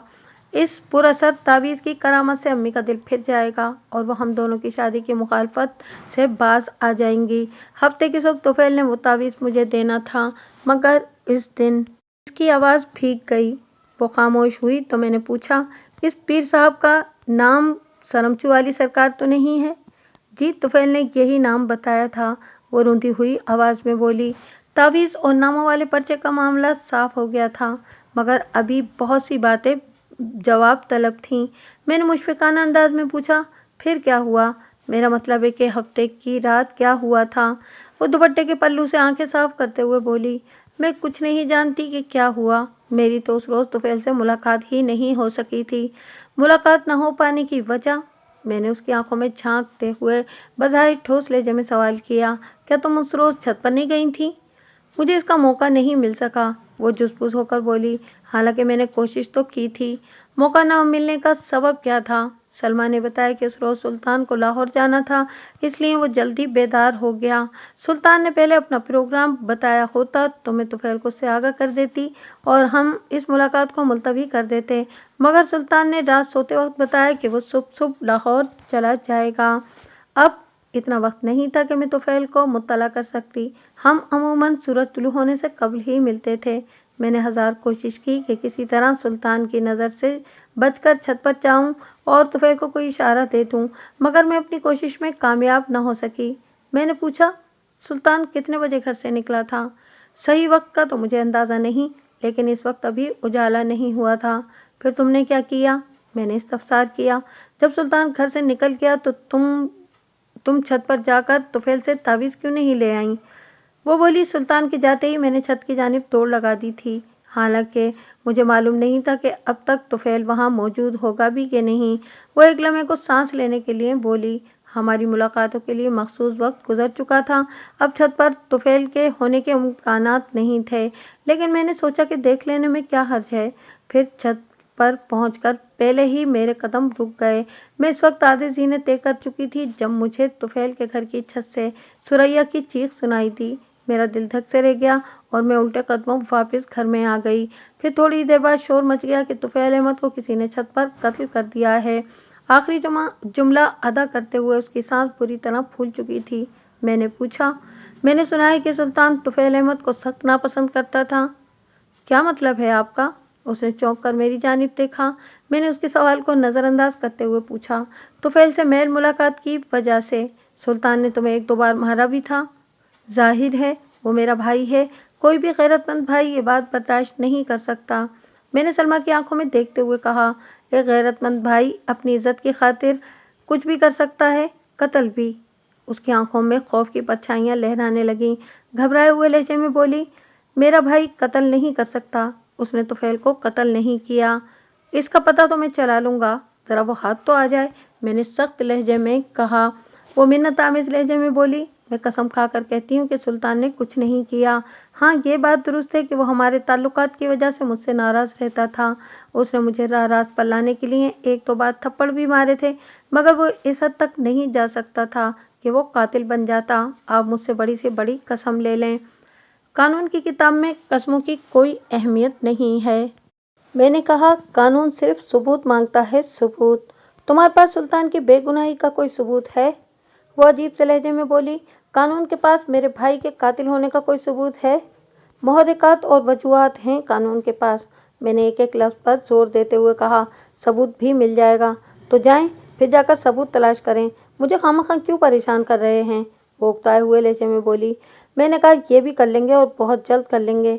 चंद लम्हे में खामोशी से उसे घूरता रहा, फिर दोस्ताना अंदाज में कहा, तुम्हारे ख्याल में तुफैल को कौन कत्ल कर सकता है?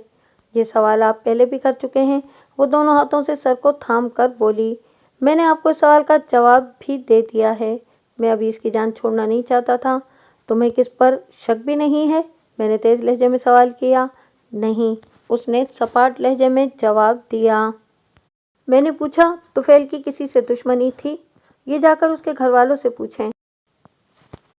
मैं समझ गया कि अब वो मेरे किसी भी सवाल का सीधा जवाब नहीं देगी, इसलिए उसके पास से उठ गया। हम वहां से आने लगे तो रहीमुद्दीन ने कहा, थानेदार साहब, अब तो आपका शक दूर हो गया ना? खुदारा हमें इस केस में ना घसीटें। मुझे थाने पुलिस से बहुत डर लगता है। अभी कहाँ रहीमुद्दीन? मैंने उसके कंधे पर हाथ मारते हुए कहा, शक आसानी से दूर नहीं हो सकता। और हाँ, थाने पुलिस से डरने की कोई ज़रूरत नहीं।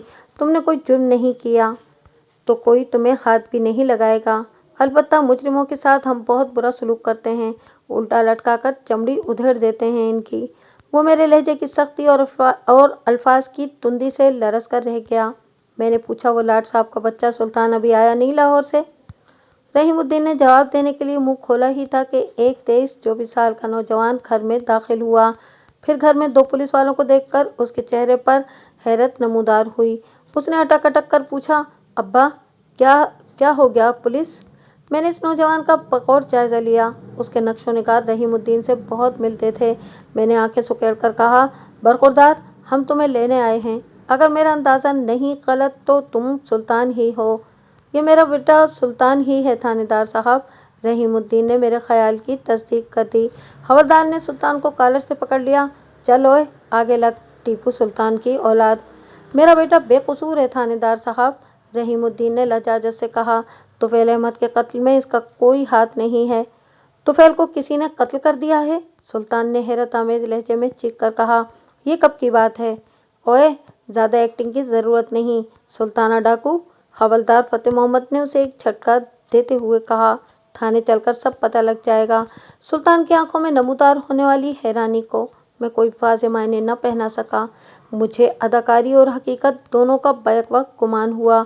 मैंने रहीमुद्दीन को मुखातिब करते हुए कहा, अगर तुम्हारा बेटा बेगुनाह है तो इसका बाल भी बेकार नहीं होगा।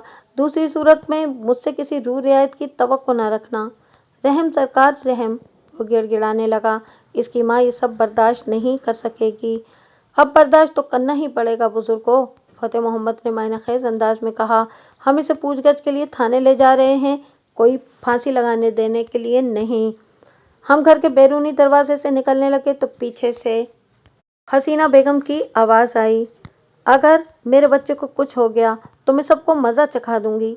फिर वो एक एक का नाम लेकर मुग़ल्लिज़ात बकने लगी। इसका हदफ मलामत मकतूल के घर वाले थे। वो ये समझी थी कि हम मकतूल के बुरसा के कहने पर सुल्तान को पकड़ने आए थे, जबकि सूरत हाल इसके बरक्स थी। कबीर अली ने किसी पर अपने शक का इजहार नहीं किया था और इसी वजह से तफ्तीश की गाड़ी अभी रेंग रही थी, जबकि इसे पूरी रफ्तार से दौड़ना चाहिए था। मैंने थाने पहुंचते ही सुल्तान को हवालात में बंद कर दिया। मेरा इरादा था कि थोड़ी देर बाद इससे पूछगछ करूंगा, फिर मैं दूसरे ज़रूरी कामों में मसरूफ़ हो गया। सुल्तान जब घर में दाखिल हुआ था तो उसके हाथ में एक सफरी बैग भी था, जो थाने आते हुए उसने अपने बाप को देना चाहा था, मगर हवलदार ने उसे सख्ती से मना कर दिया था और वो बैग इस वक्त मेरी मेज़ पर रखा हुआ था। इंतहाई ज़रूरी नौइयत के काम निपटाने के बाद मैंने सुल्तान के बैग को खोल कर देखा, मगर इसमें से कोई काबिल एतराज़ चीज़ बरामद न हुई। रोज़मर्रा इस्तेमाल की चंद अशिया के अलावा एक ट्रैक सूट था और पीटी शूज़। मैंने उलट पुलट कर अच्छी तरह बैग को देख लिया और कोई ऐसी चीज़ या सुराग ना मिल सका जिससे मौजूदा केस में मदद मिल सकती हो। मैंने एक कांस्टेबल को हुक्म दिया कि वो सुल्तान को मेरे पास ले आए। साथ ही मैंने एक हट्टे कट्टे तनुमंद सिपाही को भी बुला लिया। सुल्तान मेरे कमरे में आकर एक कुर्सी पर बैठने लगा तो मेरे मतलूबा सैंडो टाइप सिपाही ने उसकी गर्दन पर हाथ जमाते हुए कहा, ओए नवाब के पुत्र, ये थाना है, तुम्हारी बेबे का घर नहीं। चल सीधा खड़ा हो जा, यहाँ मुजरिमों को बैठने की इजाज़त नहीं। मैंने क्या जुर्म किया है जनाब? सुल्तान ने मतोहिश नज़रों से मुझे देखा। सिपाही ने उसकी कमर पर लात रसीद की। ओए, जुर्म खुद करते हो और पूछते हमसे हो? ये ड्रामेबाजी यहाँ नहीं चलेगी। मैंने सुल्तान को मुखातिब करते हुए कहा, तुम गर्दन गर्दन तक फंस चुके हो, तुम्हारा बचना बहुत मुश्किल है, इसलिए मैं जो पूछूं सच सच बता दो। अगर तुमने मुझसे झूठ बोलने की कोशिश की तो समझ लेना कि तुम्हारी खैर नहीं।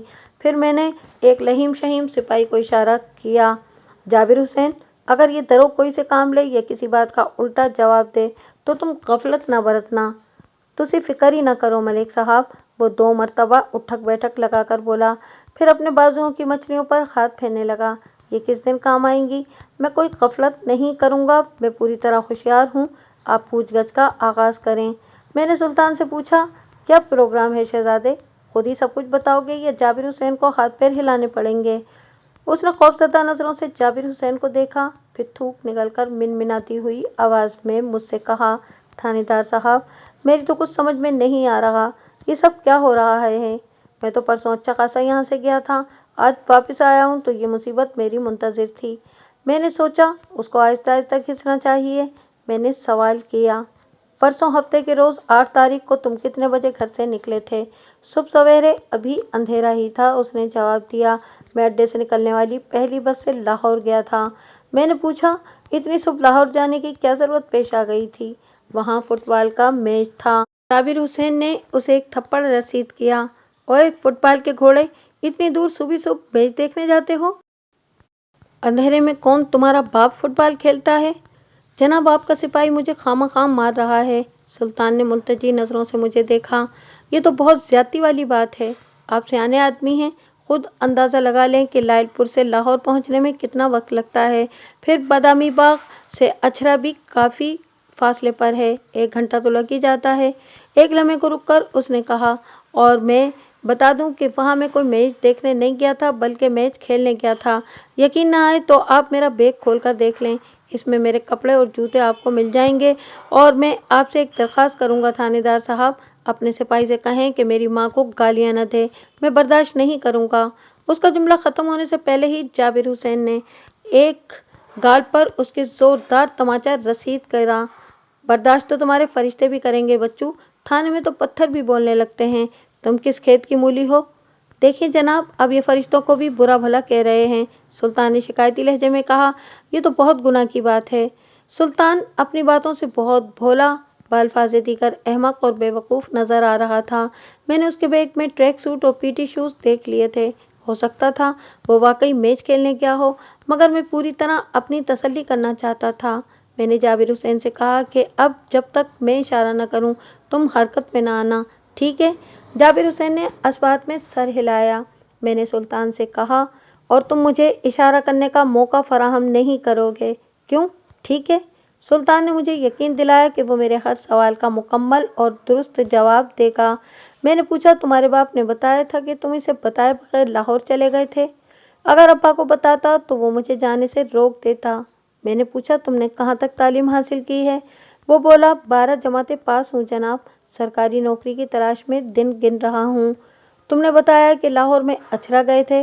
मैंने पूछा, अछरा में तुम्हारा कौन रहता है? रहीमुद्दीन ने मुझे बताया था कि अछरा में सुल्तान के मामू शौकत अली की कपड़े की दुकान है। मैं इसी बात की तस्दीक चाहता था। वहाँ मेरा मामा रहता है जनाब, सगा मामा। मेरी अम्मी का एक ही भाई है। तुम्हारा मामा करता क्या है? उधर जेलदार रोड पर उसकी कपड़े की दुकान है, उसने बताया। Shaukat cloth house.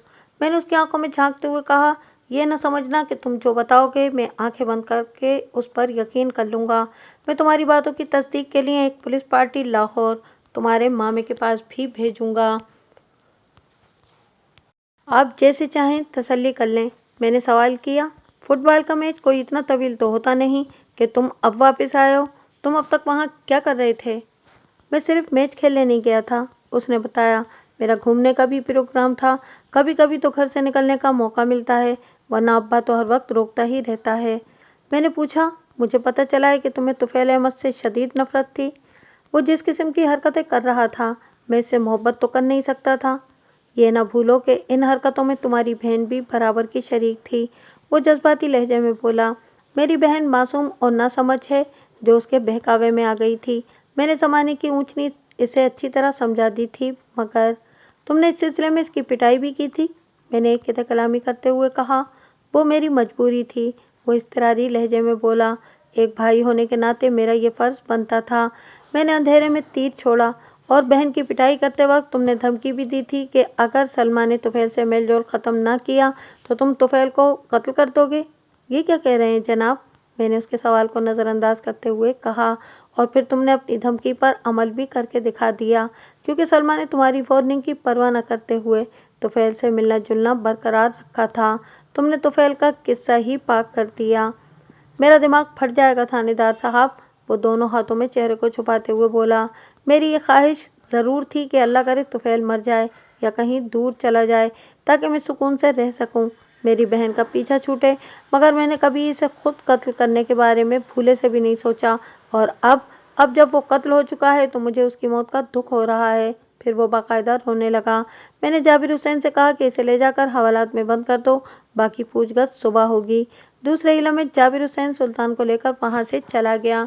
मैंने कुर्सी की पुश्त से टेक लगा ली और आंखें बंद करके सोचने लगा। दिन रात मेरा मुजरिमों से वास्ता रहता था। मैं एक ही नज़र में मुजरिम और बेगुनाह को भांप जाता था। मैं जब तक सुल्तान से मिला नहीं था तो मेरा पूरा शक इसी पर था, क्योंकि हालात और वाक़यात उसकी मुखालफत में जा रहे थे। इससे पूछगछ के बाद मुझे अपने ख्यालात में कुछ लचक महसूस हुई। अगर वो पैदाइशी अदाकार नहीं था तो उसके कातिल होने के इम्कानात 50% कम हो गए थे, यानी 50% अभी बाकी थे। मैं सरे दस्त इसे छोड़ नहीं सकता था। मैंने फैसला किया था कि जब तक वो पूरी तरह बेगुनाह साबित नहीं हो जाता, या अगर इसके बजाय कोई और शख्स कातिल है वो गिरफ्तार नहीं हो जाता, तो उस वक्त तक मैं इसे हवालात में ही रखूंगा। एक बात सुल्तान के हक में जाती थी, वो ये कि मकतूल तुफैल अहमद के सर के पिछले हिस्से में ईंट से ज़रब लगाकर हलाक किया गया था। अगर बकुआ के रोज़ तुफैल अहमद सलमा की छत पर नजरें लगाए उसका मुंतजिर था, तो इस सूरत में अगर सुल्तान उस पर वार करता तो एक तो वो इसकी नज़रों में आ जाता, दूसरे ईंट का निशाना तुफैल के सर का सामने वाला हिस्सा या फिर चेहरा बनता। मगर ये कोई फार्मूला नहीं था, एक इम्कानी बात थी।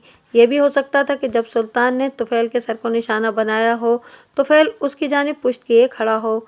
इस सूरत में ये सवाल पैदा होता था कि बिलफर्ज अगर सुल्तान ने तुफैल की जान नहीं ली थी तो फिर कातिल कौन था। मैं उठकर परेशानी के आलम में टहलने लगा। शहबाज खान ने हस्बे वादा सूरज गुरूब होने से पहले खासी कारआमद मालूमात हासिल कर ली थीं। इसके साथ ही थाने के बरामदे में अच्छी खासी ईंटें भी जमा हो गई थीं।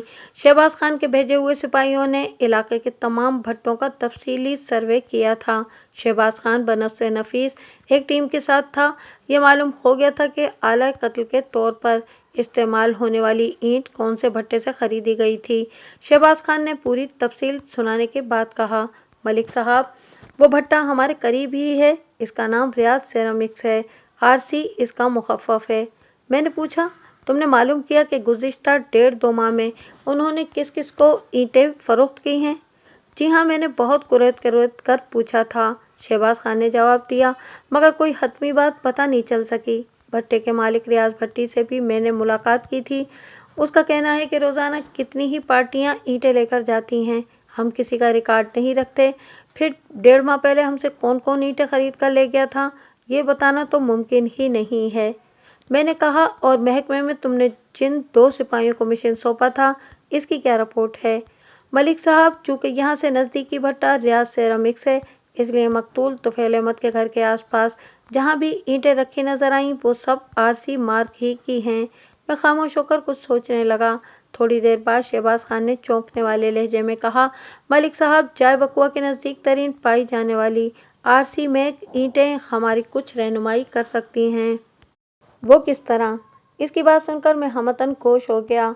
शहबाज खान ने बताया कि वो ईंटें मकतूल के घर के पिछवाड़े यानी जुनूबी गली में रखी हुई हैं। मैंने मालूम कर लिया है, वो ईंटें अजमत बाजवा की मिल्कियत हैं और उसी के दरवाजे पर एक जानिब दीवार के साथ रखी हुई हैं। अगर हम अजमत बाजवा को शामिल तफ्तीश कर लें तो काम की कोई बात मालूम हो सकती है। मैंने सोच में डूबी हुई आवाज में कहा। कुछ देर खामोश रहने के बाद एएसआई शहबाज खान ने पूछा, मलिक साहब, आप सलमा का बयान लेने गए थे, कोई कामयाबी हुई?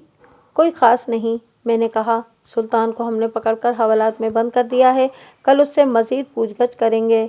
क्या वो तुफैल अहमद के कत्ल से इनकारी है? शहबाज खान ने पूछा।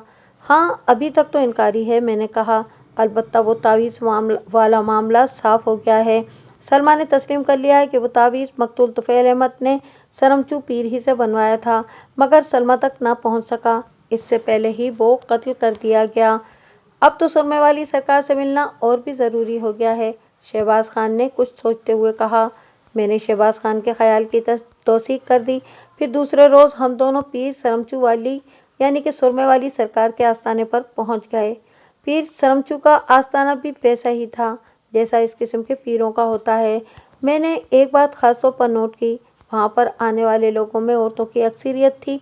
मैंने देखा कि इन औरतों के चेहरे पीर सरमचू के लिए इज्जत और एहतराम के जज्बात से चमक रहे थे। पीर साहब का आस्थाना 2 कमरों पर मुश्तमिल था।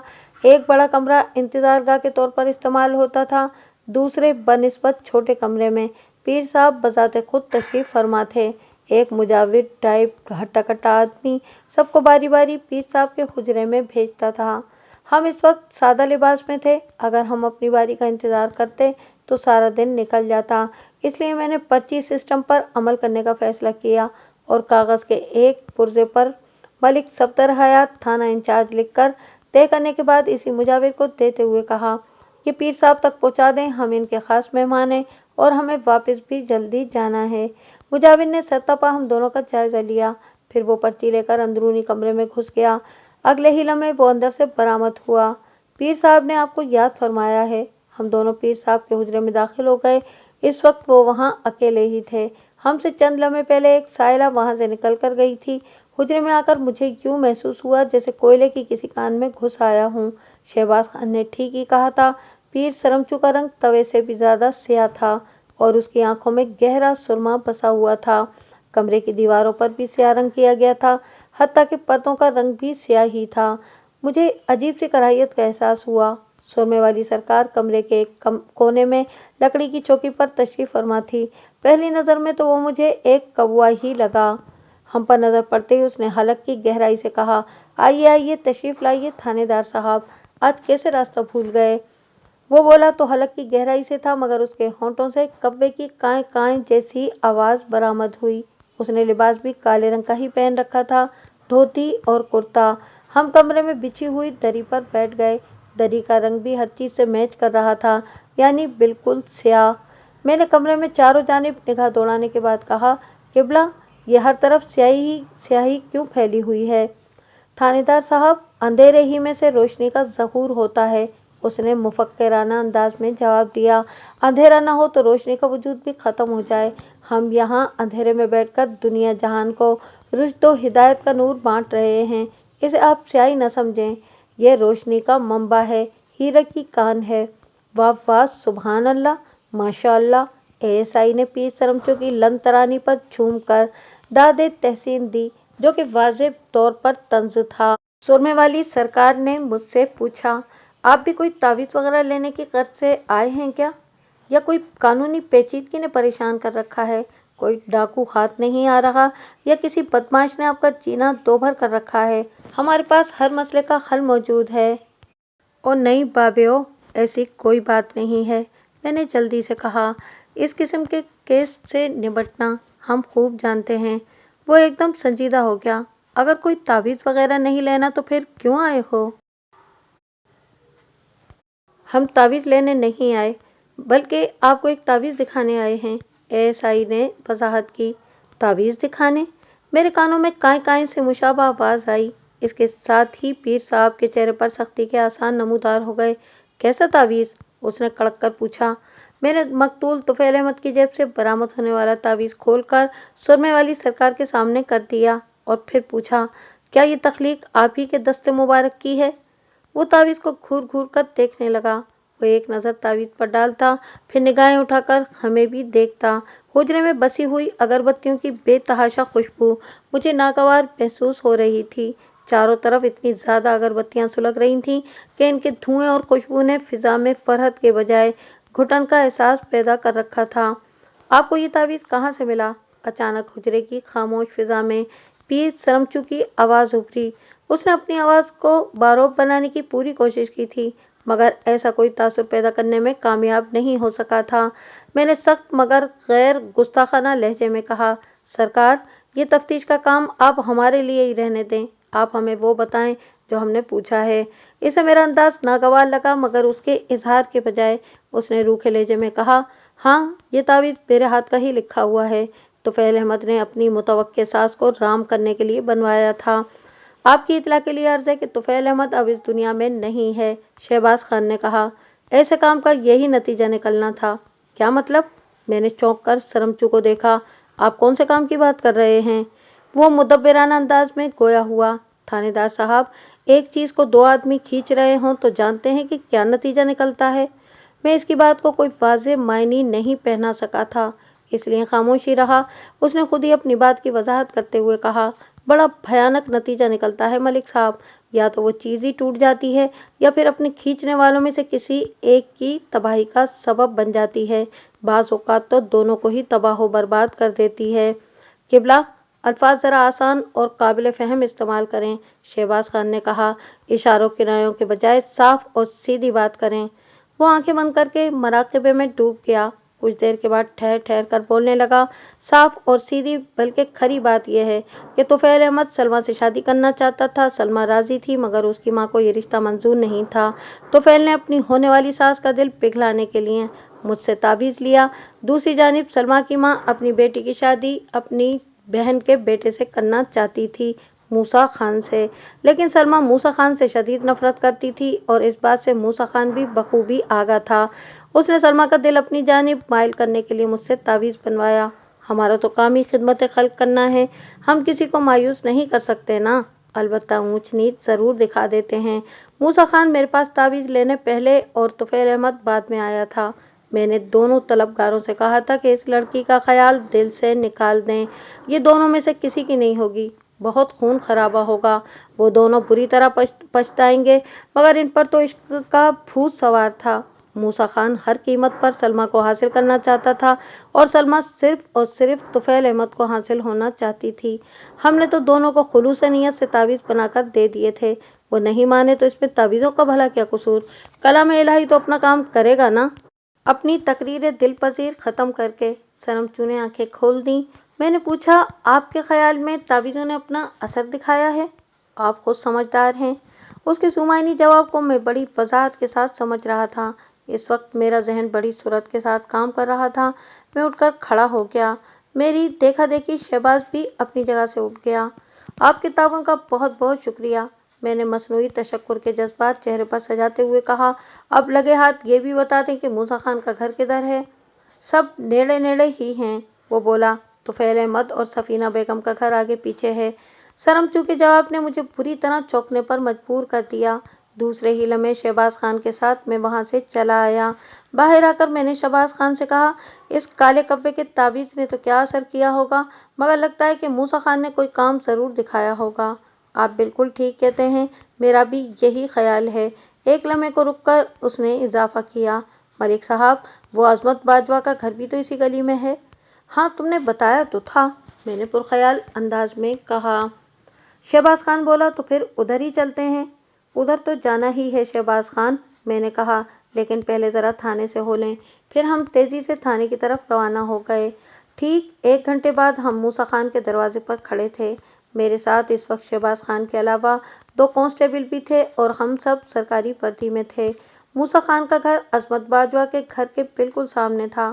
موسیٰ خان کے گھر کی پشت طفیل کے گھر سے ملی ہوئی تھی۔ میں نے عصمت باجوہ کے گھر کے سامنے اینٹوں کے چٹے رکھے دیکھ لیے تھے۔ وہ سب آرسی مارک کی اینٹیں تھیں اور بالکل کوری۔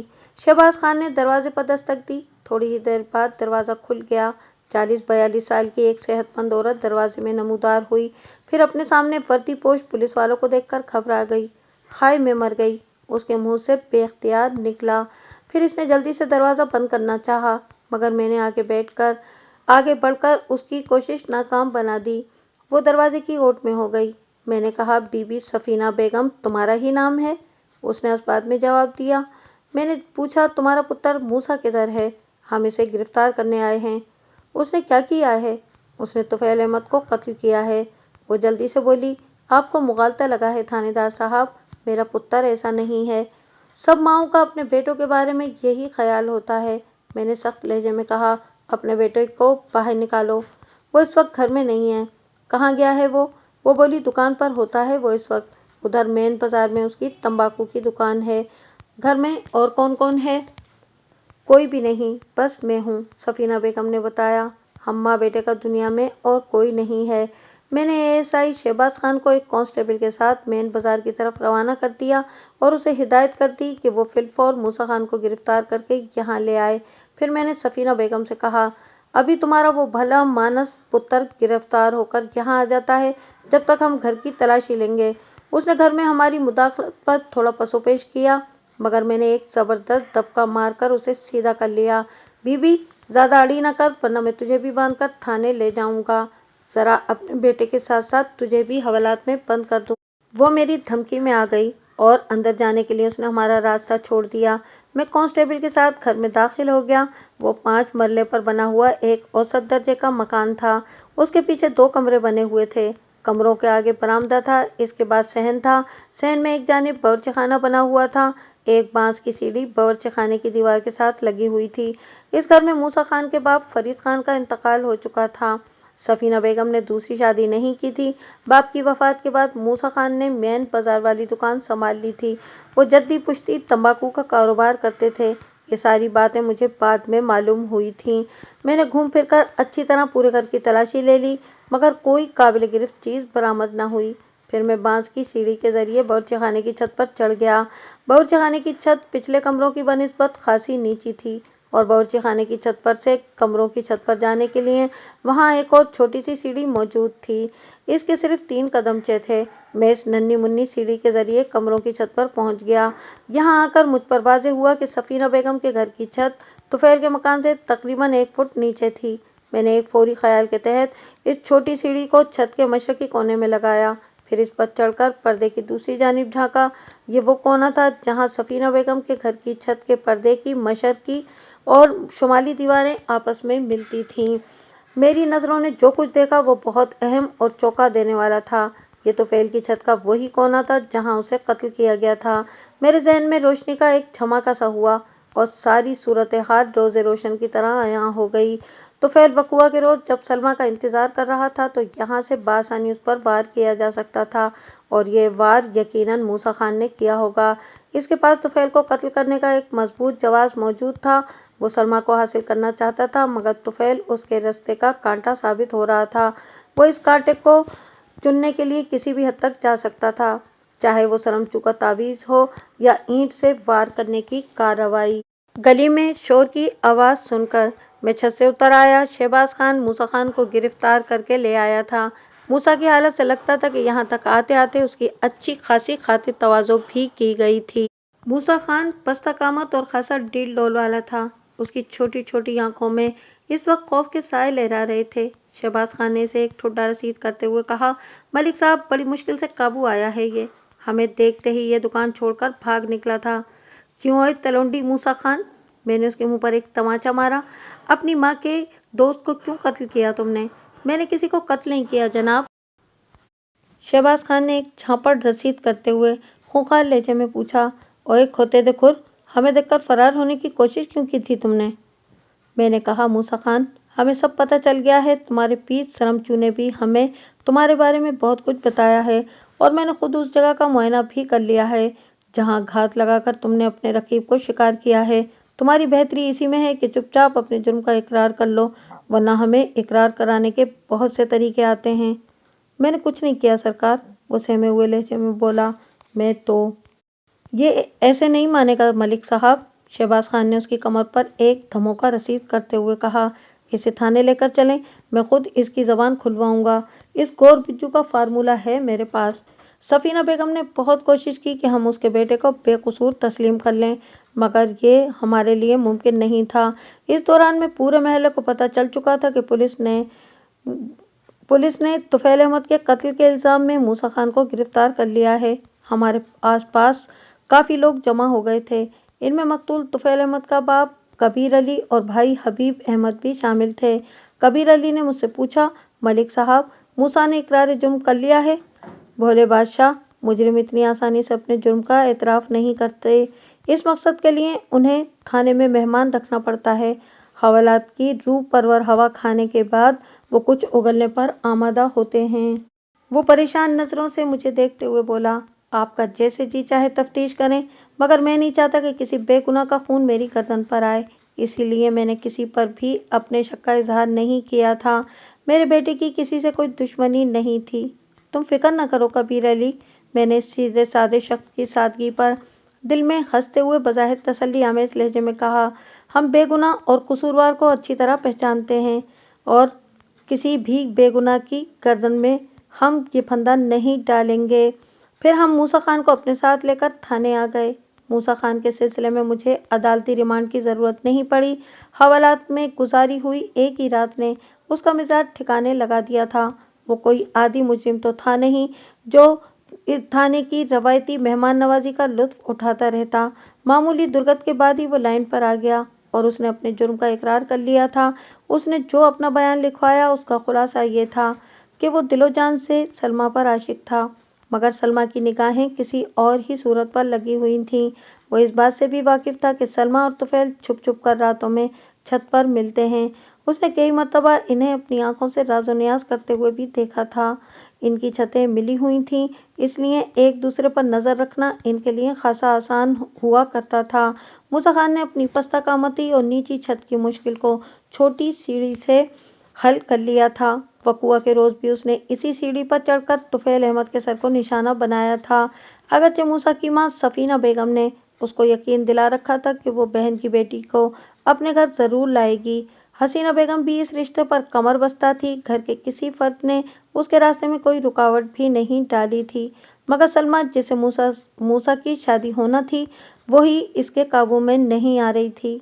एक दो बार मूसा ने मौका पाकर सलमा को अपने दिली जज्बात से आगाह करना चाहा तो उसने मूसा को बुरी तरह झड़क दिया था, बल्कि ये कहें तो ज़्यादा मुनासिब होगा कि सलमा ने मूसा की बेइज्जती की थी।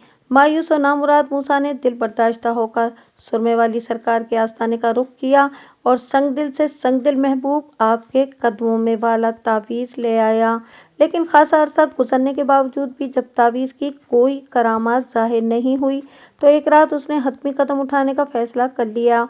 फिर 8 तारीख की सुबह होने से कबल ही उसने अपने रकीब से छुटकारा हासिल कर लिया। मैंने चालान तैयार करके दूसरे रोज उसे अदालत में पेश कर दिया। शरमचू पीर की एक बात जुज़वी तौर पर सच साबित हुई थी। सलमा दोनों में से किसी को भी नहीं मिली थी। एक ने अपनी जान से हाथ धोए, दूसरे की पूरी जिंदगी जेल की सलाखों के पीछे गुजरने वाली थी। किसी ने ठीक ही कहा है, मोहब्बत और जंग में सब चलता है। मोहब्बत और जंग में अगर कामयाबी हो जाए तो इंसान सरशार और मालामाल हो जाता है। नाकामी की सूरत में तबाही और हलाकत खेजी ही हिस्से में आती है, चाहे वो तबाही किसी भी नौयत की क्यों ना हो। तुफैल अहमद अपने रकीब की नफरत का निशाना बना और इंतकाम की भेंट चढ़ गया। موسیٰ خان کو اس کے کیے کی سزا ملی۔ سلمیٰ نے تاحیات شادی نہ کرنے کا فیصلہ کر لیا تھا۔ وہ پوری زندگی محبوب کی یادوں کے سہارے بسر کرنا چاہتی تھی۔ اگر محبت کرنا واقعی جرم نہیں ہے تو سلمیٰ کو کس جرم بے گناہی کی سزا ملی؟ اللہ کی مصلحتیں اللہ ہی بہتر جانتا ہے اور یہ عقل انسانی کے بس کی بات نہیں ہے۔